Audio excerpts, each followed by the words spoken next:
Fundamental rights, कोई भी exam दो आप, फंडामेंटल राइट्स में एक ना एक question, hub most, hub one question must, एक ही क्वेश्चन तैयार है। बैंकिंग का हो, एसएससी का हो, रेलवे का हो, कोई भी एग्जाम दो, अगर आपके जनरल अवेयरनेस या करंट अफेयर्स है तो फंडामेंटल राइट्स में क्वेश्चन एक ही आ जाएगा। जनरल अवेयरनेस में तो जीएस क्वेश्चन में मस्ट एक आ जाएगा। उसके बाद कितने ही, it's depends on the nature of the question examination. So, my friends, we are going to discuss about the fundamental right in depth, in general, in depth. सारे क्वेश्चन, सारे facts related to fundamental rights आज हम discussion करेंगे। हाँ, यहाँ पर हमारा series 6 चल रहा है फंडामेंटल इंडियन पॉलिटी का। Hope so you have seen all the 4 series, जो कि पहला लक्ष्मीकांत के और इंडियन पॉलिटी के फर्स्ट चैप्टर से हम शुरू कर रहे हैं। हम एंड तक जाएंगे। बीच में एक 5 या 6 कोर्स हो जाएंगे, सीरीज हो जाएंगे। उसके बाद हम 100 का एमसीक्यू लाएंगे। एमसीक्यू में क्या होगी, सारी जो प्रीवियस सीरीज मैंने पढ़ाई उसके ऊपर एमसीक्यूज लाएंगे। ये एक एग्जामिनेशन होगा, ये क्या होगा, आपकी रिवीजन होगा। थ्योरी भी यहाँ पर है और एमसीक्यूज भी यहाँ पर। आप थ्योरी देख ले, पढ़ ले, सुन ले, उसके बाद एमसीक्यू सॉल्व करें। आप जान पाएंगे कि व्हेयर यू स्टैंड बाय, कहाँ पर आप है, आपकी प्रिपरेशन का लेवल क्या है। Hopefully you are understanding all the content I have uploaded, and let us start the video. Hi, welcome back to my channel. आज हम जानेंगे कि फंडामेंटल राइट्स के ऊपर। यहाँ पर एक छोटा सा फोटो है जो कि हमारा फंडामेंटल राइट के ऊपर ही है। Okay, let us begin. आप यहाँ पर देख सकते हो जैसे कि पार्ट्स ऑफ कॉन्स्टिट्यूशन है, जो कि इम्पोर्टेंट पार्ट है। पार्ट 3 में क्या है, आपकी फंडामेंटल राइट्स। पार्ट आईवी में क्या है, directive principle of state policy. Part IV A में क्या है, फंडामेंटल ड्यूटीज, जो कि मोस्ट मोस्ट इम्पोर्टेंट पार्ट है इंडियन कॉन्स्टिट्यूशन की।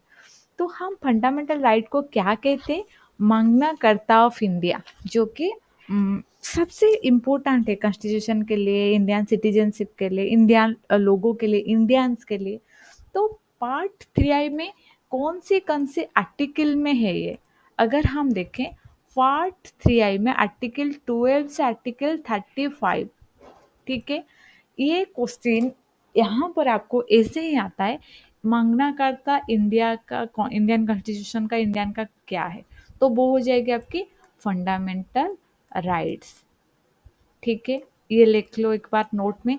जब भी आप कोई भी किसी चैनल के भी कोई भी देख रहे हो, कोई थियोरिटिकल पार्ट, एमसीक्यूज तो अलग है, थियोरिटिकल पार्ट अगर आप देख रहे हो, please have a note and pen with you. You have to write all this things, because सुनने में जितना याद ना रहेगी, एक बार लिख दो तो it will be confident, you will be confident that हाँ it is in my mind, ये आपके दिमाग में है।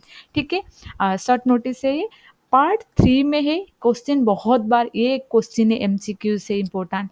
ये 2 एमसीक्यू है, कौन से पार्ट में है, कितने आर्टिकल को ये कवर करते हैं, आर्टिकल 12 से आर्टिकल 35 इम्पोर्टेंट है ये। ठीक है, देन बोरोड फ्रॉम व्हिच, ये तो यहाँ पर 3 दिया है, लेकिन कनाडा में आई है, इरिस में आई है, यूके में आई है, इंडियन एक्ट 1935 में कुछ लाए है।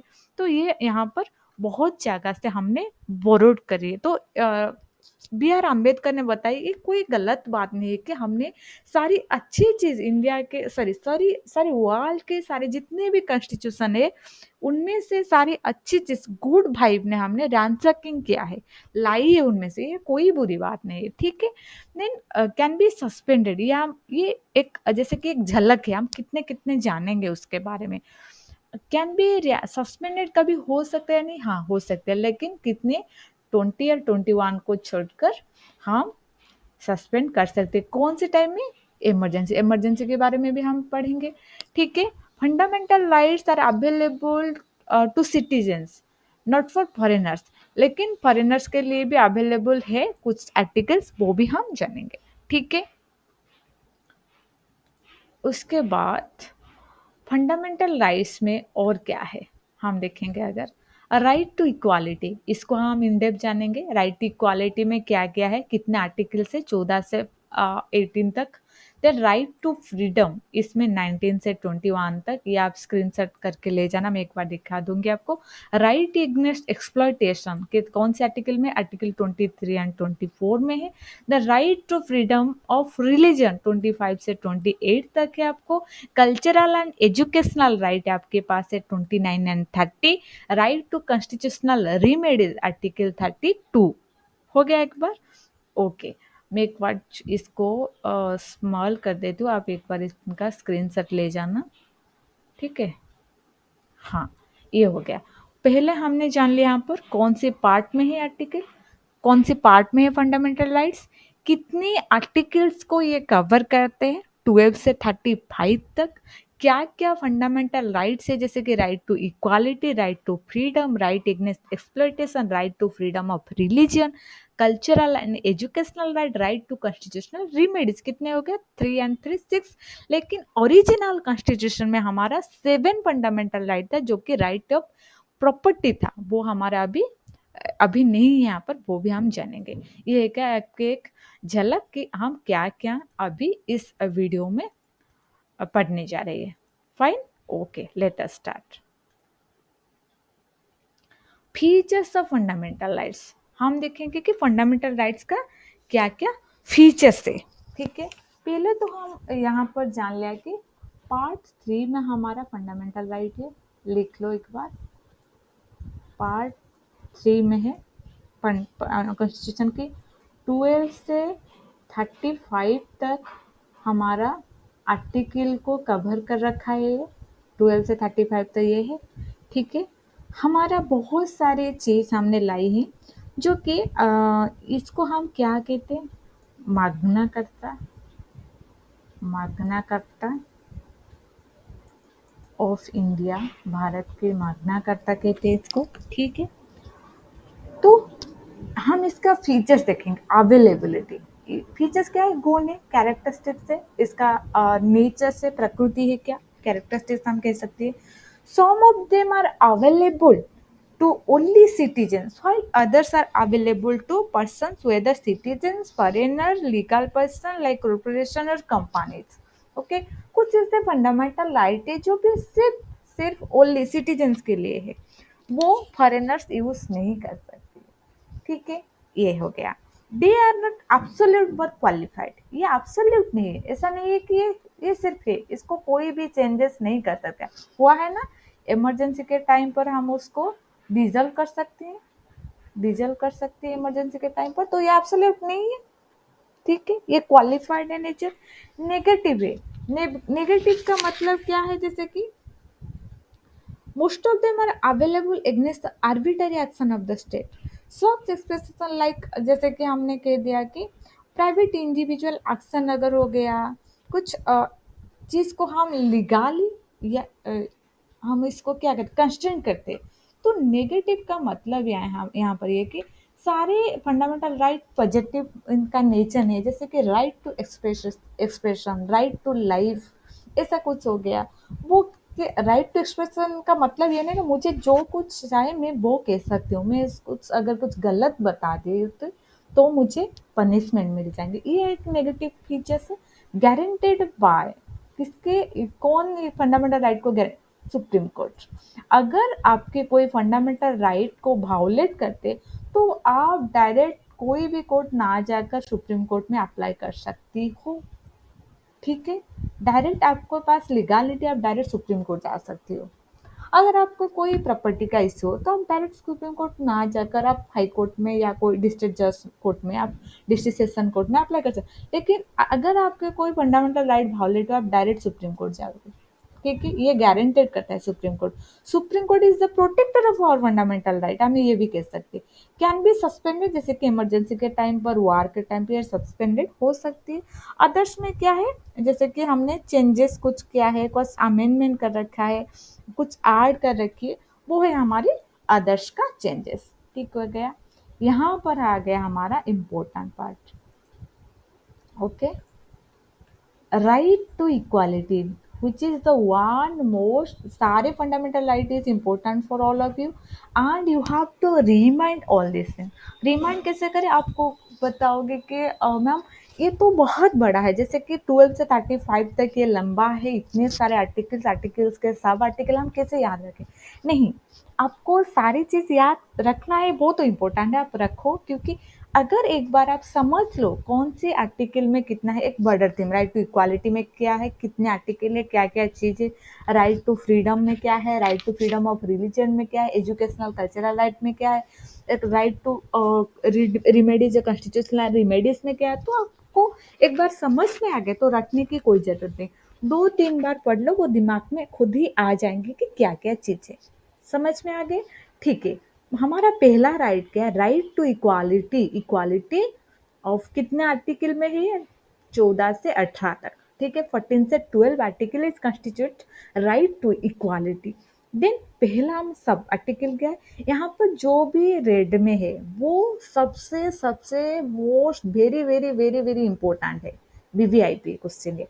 ये हजारों लाखों बार कितने एग्जाम में आया है पता नहीं आपको। बहुत सारी एग्जाम में अगर फंडामेंटल राइट में कुछ क्वेश्चन है, तो एग्जामिनेशन का first preference is the abolition of untouchability.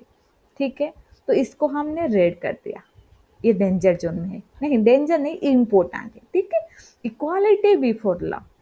Equality before law ये कौन से आर्टिकल में? 14 हो गया। इक्वालिटी बिफोर लॉ, आइन के सामने, आइन के आगे सारे लोग समान है, irrespective of race, irrespective of caste, irrespective of age, कुछ भी हो जाए, सारे समान है। तो equality before law is article 14।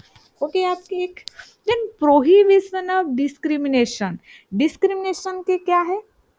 तो यहाँ पर और एक बात भी है हमारा, equality before law and equal protection भी आपको मिल जाएंगे यहाँ पर। आप, मैं हो, आप हो, आप कोई मंत्री हो, आप कोई कुछ भी हो, एक अगर आपके लाइफ थ्रेटनिंग है तो आपको इक्वल प्रोटेक्शन मिल जाएंगे। एक बात, इक्वालिटी बिफोर लॉ और क्या है? अगर मैंने क्राइम किया, if I do any crime, मैंने कुछ मर्डर कर दिया, ठीक है, मुझे भी फांसी मिलेगी। ठीक है, लटका जाएंगे मुझे भी। कोई मिनिस्टर अगर वही काम कर दिया, उनको भी फांसी मिलेगी। कोई एंटरप्रेन्योर जो कि बहुत करोड़ तक मनी कमाता है, वो भी कर दिया, वो उनको भी मिलेगी। मैं मेल हूँ, मैं फीमेल हूँ, कुछ भी हो जाए, जेंडर के बेसिस पे भी कोई बायस नहीं है, वो भी उनका, उनके भी जो पनिशमेंट है वो भी समान है। तो यहाँ पर कोई भी है वो आइन के आगे समान है। ठीक है, इक्वल प्रोटेक्शन, आपका राइट्स का प्रोटेक्शन, आपकी फंडामेंटल राइट का प्रोटेक्शन, आपका प्रॉपर्टी का प्रोटेक्शन, आपके और कोई चीज़ का भी प्रोटेक्शन आपको आइन के सामने समान है। हो गया ये एक बात। Then prohibition of discrimination. Discrimination कौन सी? जो कि हम भेदभाव करते हैं, discrimination on grounds of religion. India एक सिकुलर स्टेट है, सिकुलर स्टेट है इंडिया। सिकुलर वर्ड हमारा प्रियम्बल में कब जुड़ा था? 19, मैंने पढ़ा ये सीरीज में, 1976 अमेंडमेंट एक्ट के दौरान, 42nd अमेंडमेंट एक्ट 1970 ईयर में, सालों में जुड़ा है। ठीक है, सेकुलर स्टेट जुड़ा है। तो prohibition on grounds of, prohibition of discrimination on grounds of, यहाँ पर क्या है? रिलीजन। रिलीजन एक हो गया आपकी, रिलीजन। दूसरे क्या हुआ? सेक्स। कोई मेल हो, फीमेल हो, आपको कोई भी चीज़ में आपको डिस्क्रिमिनेट नहीं कर सकते हैं कोई। और हो गया रेस, भेदभाव, जो कि काले गोरे कुछ भी रेस में हो, एंग्लो, कुछ भी रेस में आप हो। ठीक है, और हो गया आपकी प्लेस ऑफ बर्थ। कोई कहेगा कि मैं दिल्ली में जन्म लिया है, ठीक है, मैं दिल्ली में हूँ, मैं बिहार में हूँ, मैं उड़ीसा की हूँ, मैं वेस्ट बंगाल की हूँ, मैं जम्मू एंड कश्मीर को। इस जन्म लेने का जगह को लेकर या प्लेस को लेकर कोई भी आपको डिस्क्रिमिनेशन नहीं होगी। जो लॉ है वो ऑल के लिए और सारे लोगों के लिए समान है। ठीक है, हो गया दोनों। देन इक्वालिटी ऑफ अपॉर्चुनिटी, कौन सी अपॉर्चुनिटी रे भाई? Equality of opportunity in matters of public employment. कोई पब्लिक एम्प्लॉयमेंट, आप ये नहीं कह सकती हो और टीसीएस में जब निकला है तो हमको ये दे दें, नहीं रे भाई, उनको जो प्राइवेट कंपनीज कॉरपोरेशन एजेंसी है, उनका अपने खुद का individualistic unique perspective of employment है, उनका खुद का रोल है, they will obey that point, they will confine that point. But अगर कोई पब्लिक अपॉर्चुनिटी हो गया, कोई गवर्नमेंट की अपॉर्चुनिटी हो गया, ठीक है, तो वहाँ पर कोई डिस्क्रिमिनेशन नहीं करा जाएंगे आपके क्वालिफिकेशन के अनुसार। अगर आप वो क्वालिफाई करे, एग्जामिनेशन पास किया, इंटरव्यू पास किया, तो आपको वो मिल जाएंगे, कोई भी आपको नहीं रोक सकते हैं। ठीक है, यहाँ पर आपको पब्लिक एम्प्लॉयमेंट अपॉर्चुनिटी के लिए ये भी एक बहुत इंपॉर्टेंट है, इसको भी इम्पोर्टेंट लिस्ट में डाल दो। Equality of opportunity of employment, ठीक है, 16 हो गया, ये आर्टिकल 16 में है। देन abolition of untouchability जो कि आर्टिकल 17 में, untouchability and prohibition of its practice, हम तो abolition कर देंगे अनटचेबिलिटी, छुआछूत का भाव कोई नहीं हमारा साथ कर सकते। जैसे कि हमारा इंडियन कास्ट सिस्टम है, 4 लैडर में है इंडियन कास्ट सिस्टम, 4 लैडर में है, ब्राह्मण सबसे टॉप में है, देन उसके बाद क्षत्रिय है लैडर 2 में, देन वैश्य है, देन हमारे शूद्र है। इन तीनों लोगों ने जैसे कि शूद्र को छोटा समझा, डिस्क्रिमिनेट किया, हम तुम्हारे साथ पानी नहीं पिएंगे, खाना नहीं खाएंगे, तुमको हम हमारे घर नहीं बिठाएंगे, गांव में कुछ मेला लगे तो तुम नहीं जा सकते हो, यहाँ पर कोई कुएं हो तो तुम उनसे पानी नहीं निकाल सकते हो, ये सारे चीज़ कर, ये अब चीज़ हम नहीं कर सकते हैं शूद्रों के साथ, क्योंकि हमारे पास right to abolition of untouchability and prohibition of its practice, हम इनका प्रैक्टिस भी नहीं कर सकते, अगर कोई कर दिया तो आपको जेल हो जाएंगे। तो इसको देख लो एक बार, ठीक है, क्योंकि India is a caste based rigid society थी, इसके लिए इन चीज डाला गया। और इनके ऊपर किसका सबसे तेज दिमाग है, बी आर अम्बेडकर की, इन्होंने खुद जूझा है, कुछ दिखा है कि इंडियन कास्ट सिस्टम के दौरान हमको कितने डिस्क्रिमिनेट कर दिया जाता है लोगों को। तो इसके लिए abolition of untouchability and prohibition of its practice related to article 17 हो गया आपकी याद इसके, ठीक है। देन abolition of टाइटल्स, आपको टाइटल्स क्या abolition करना है, टाइटल्स किस टाइप के टाइटल्स, एक्सेप्ट आपको मिलिट्री, अगर कोई मिलिट्री टाइटल मिला है, मिलिट्री टाइटल, कोई एकेडमिक जैसे कि पीएचडी मिला है, आपको पद्मश्री मिला है, अगर भारत रत्न मिला है, उसको छोड़कर आपके पास कोई अलग सा टाइटल हो जो कि फ्यूडलिज्म में आपके पास है या ब्रिटिशर ने आपको दे दिया और कुछ अलग सा कुछ है, तो वो टाइटल आपसे छीना लिया जाएगा। आर्टिकल 18 में है, ये भी क्वेश्चन इंपॉर्टेंट है, ये सारे क्वेश्चन इंपॉर्टेंट है, ये नहीं कि कोई क्वेश्चन पूछने, कोई भी क्वेश्चन आ सकती है। इक्वालिटी बिफोर लॉ कौन से आर्टिकल में है, prohibition of discrimination on grounds of public discrimination ये हो सकती है, equality of opportunity on employment हो सकती है, एबोलिशन ऑफ अनटचेबल कौन से आर्टिकल में, एबोलिशन ऑफ टाइटल्स कौन से आर्टिकल में, ये आप एक बार देख लो। Hopefully you all understand all this part. Right to equality में हो गया आपकी, ठीक है, चलो नेक्स्ट, नेक्स्ट में क्या है, right to freedom, okay, right to freedom, right to freedom जो कि सबसे इम्पोर्टेंट आर्टिकल है, इसमें बहुत क्वेश्चन है, इसीलिए ये इमरजेंसी के लिए है, ये अलायंस के लिए, फॉरेनर्स के लिए कौन सी है, इंडियंस के लिए कौन सी है, बहुत सारे क्वेश्चन यहाँ पर भी आता है, और बहुत टाइप के क्वेश्चन है, वो तो डायरेक्ट क्वेश्चन आ जाएंगे यहाँ पर, लेकिन बहुत टाइम घुमा फिरा कर आपको एग्जामिनर क्वेश्चन कर देगा। राइट टू फ्रीडम कितने आर्टिकल में, 19 से 22, ओके, 19 से 22 तक आर्टिकल है, आर्टिकल 19 से article 22।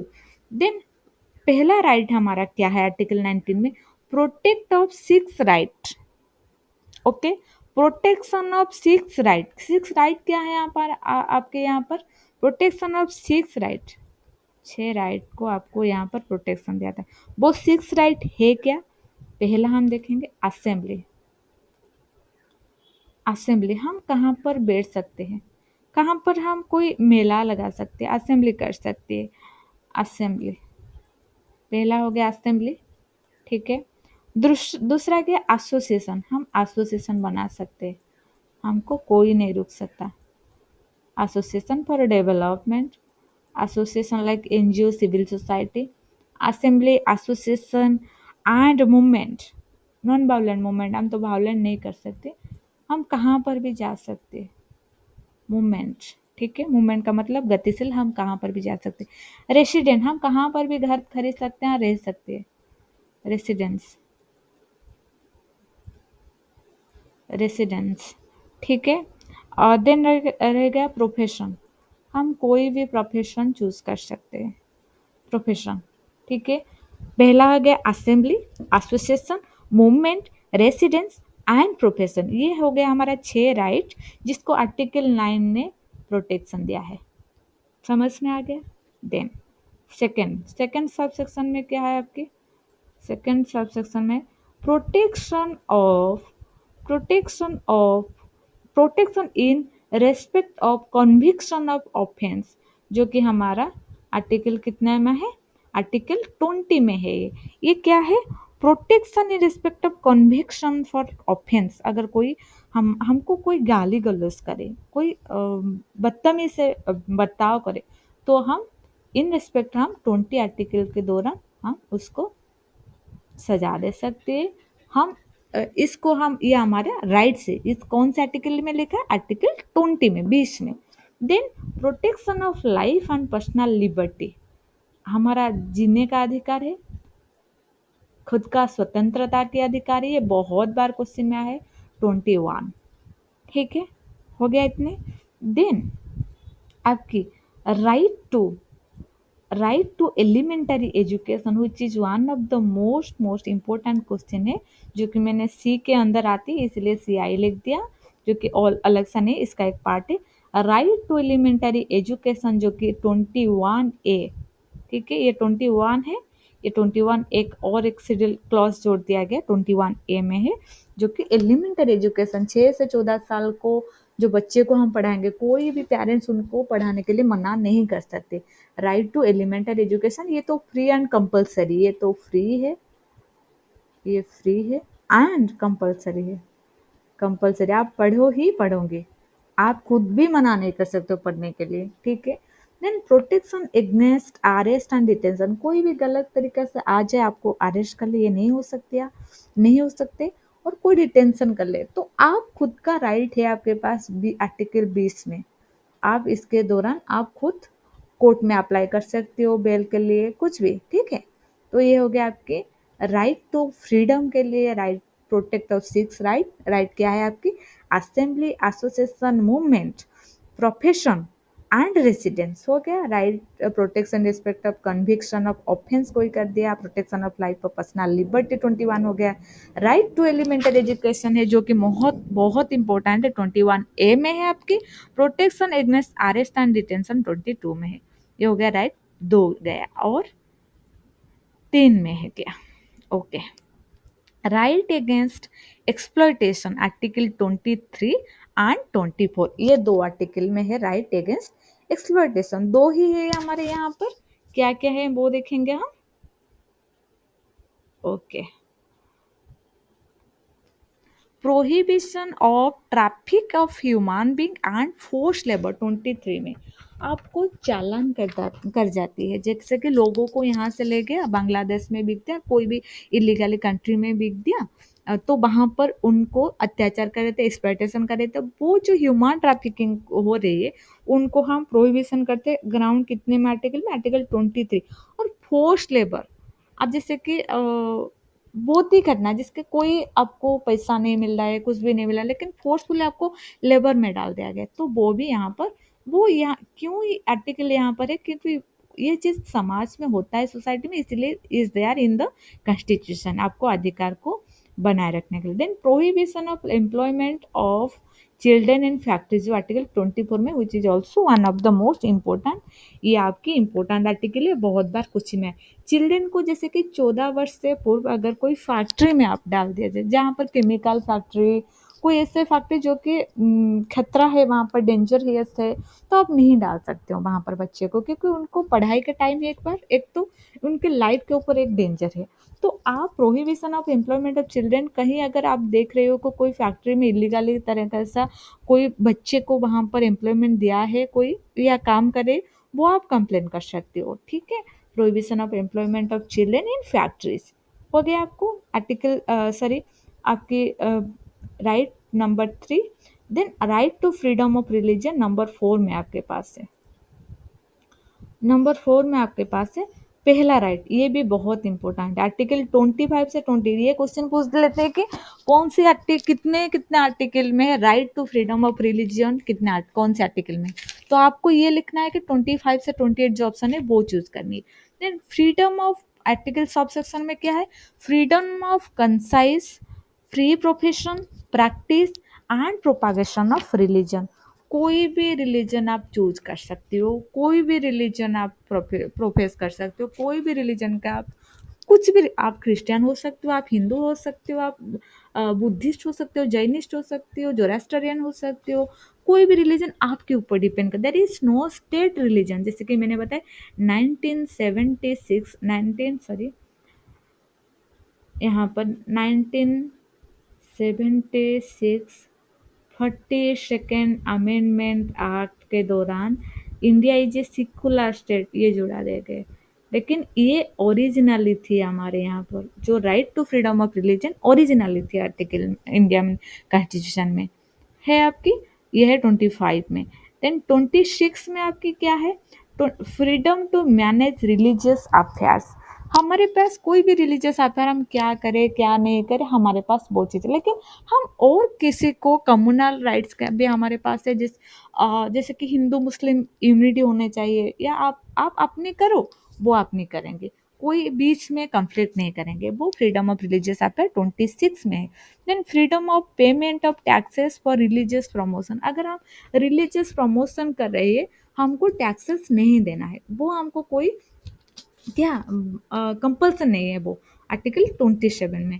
Then freedom for attending religious instruction in educational institute 28 में है आप आर्टिकल। हम जो एजुकेशनल इंस्टीट्यूशन में पढ़ रहे हैं, कोई भी मुस्लिम का कोई त्योहार हो, हिंदू का कोई त्योहार हो, बुद्धिस्ट का कोई त्योहार हो, कुछ भी त्योहार वो बन फेस्टिवल वो मना रही है, हम उस कोई बच्चे को आप कंपल्सन नहीं कर सकते हो कि आप फीस दो, आप आओ, ये अटेंड करो, नहीं कर सकते हो, ये आपके लिए फ्रीडम है कोई भी एजुकेशनल इंस्टीट्यूशन में। Hopefully you understand the article of freedom of religion. Okay, then cultural and educational rights, ये भी इंपॉर्टेंट है, आर्टिकल 29 एंड 30 है। क्या है, protection of language, script, culture of minorities. हम माइनॉरिटीज का लैंग्वेज को प्रोटेक्ट करें, कल्चर को प्रोटेक्ट करें, स्क्रिप्ट को प्रोटेक्ट करें। ठीक है, तो ये हो गए हमारे आर्टिकल 29 में। हो गया आपके। सेकंड में क्या है, 30 में, right to minorities to establish educational institution. अगर हमारा यहाँ पर इंस्टीट्यूशन का स्पेलिंग थोड़ा सा डबल हो गया है, राइट टू माइनॉरिटीज, कोई भी हम, जैसे देखो अभी बहुत सारे प्राइवेट इंस्टीट्यूशन है इंडिया में, कोई भी स्टेट में, क्या जो भी चाहते हैं वो अपनी खुद का रजिस्ट्रेशन कर लेते हैं, परमिशन ले आते हैं, उनको एजुकेशनल इंस्टीट्यूशन बना सकते हैं। ये आपके राइट, कौन से राइट में आए, कौन से अधिकार क्षेत्र में, ये आपके right to equality of cultural and educational right 30 में आए हैं। ठीक है, okay.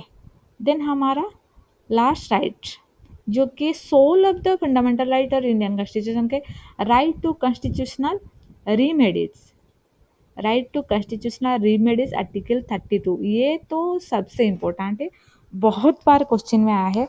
Right to move the Supreme Court के एनफोर्समेंट ऑफ फंडामेंटल, कोई अगर वायोलेट कर दिया हमारे राइट, वायोलेशन हो गया, तो हम सीधा जाएंगे कहाँ पर, सुप्रीम कोर्ट पर।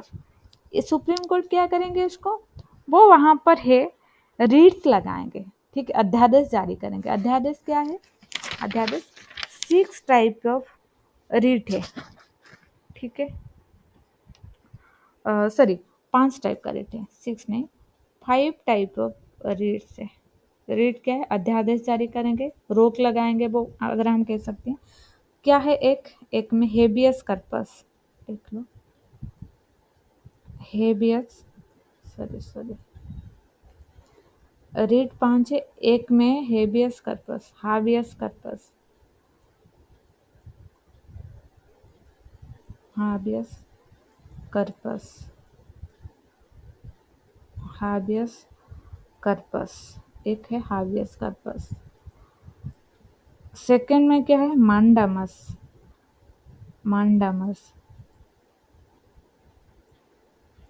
मांडामस। ओके। थर्ड में क्या है? Prohibition, prohibition, prohibition, prohibition, prohibition है।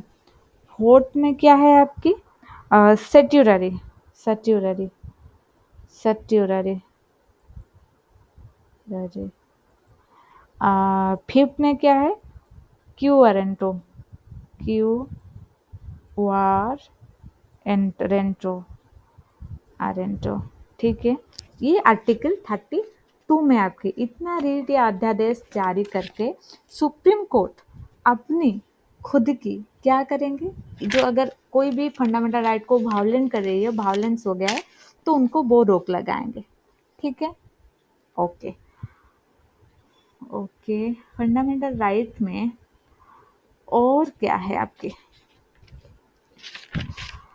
मंडल कमीशन भी एक है आपके पास। वो कमीशन कुछ भी रिलेटेड जुड़ा है आपके फंडामेंटल राइट के ऊपर। उसके लिए हम और एक बार देखेंगे। Socialistic principle, democratic. एक बार अगर हम कोई भी लॉ हो, कोई भी चीज हो, उसके लिए देखो ये जो रीट है, रीट आर्टिकल जो है 32 में है। पहला तो हेबियस कार्पस हम जानेंगे कि हेबियस कार्पस क्या है। ठीक है। इस वार तो लग रहा है कि इंडियन नहीं है ये। हेबियस कर्पस पहला रीट जो है वो कहाँ पर लगाएंगे? कौन से वायोलेशन पर? जिस to have the body of, यहाँ पर हम करेंगे टू। इसका मीनिंग है to have the body, to have the body of. Of का मतलब जिसका बॉडी आप सुप्रीम कोर्ट ने, it is an order issued, ये कोर्ट को इशू करता है to a person who has detain another person to produce the body of the latter before. ये लीगलिटी डिटेंशन के लिए आप यहाँ पर बॉडी प्रोड्यूस करो। यहाँ पर कोर्ट दे रही है चीज के detention in lawful. The proceeding is for contempt in a legislature or a court. Detention is by a contempt court. Detention is outside of the jurisdiction of the court. यहाँ पर आपको आर्बिटरी डिटेंशन के लिए आपको चाहिए वो body को court में प्रोड्यूस करो। ठीक है। ये हो गया एक habeas corpus to have the body of, जिस लोगों का वो चाहिए। ठीक है। देन उसके बाद हमारा है मांडामस। मांडामस में क्या है? इसका मतलब लिटरली क्या? वी कमांड, हम कमांड करते हैं, आपको आदेश देते हैं। वी कमांड, हम आपको आदेश देते हैं क्या चीज के लिए? It is a command issued by the court to a public official. कोई भी ऑफिसर अगर हमारे काम नहीं कर रहे हैं, ठीक है, उनका काम करने के लिए वो मना करे, तो अगर रिफ्यूजल है तो आप कह सकते हो को आप उनको आदेश दे सकती हो, कोर्ट उनको आदेश देंगे कि वाई आप काम क्यों क्यों नहीं कर रही है। ठीक है।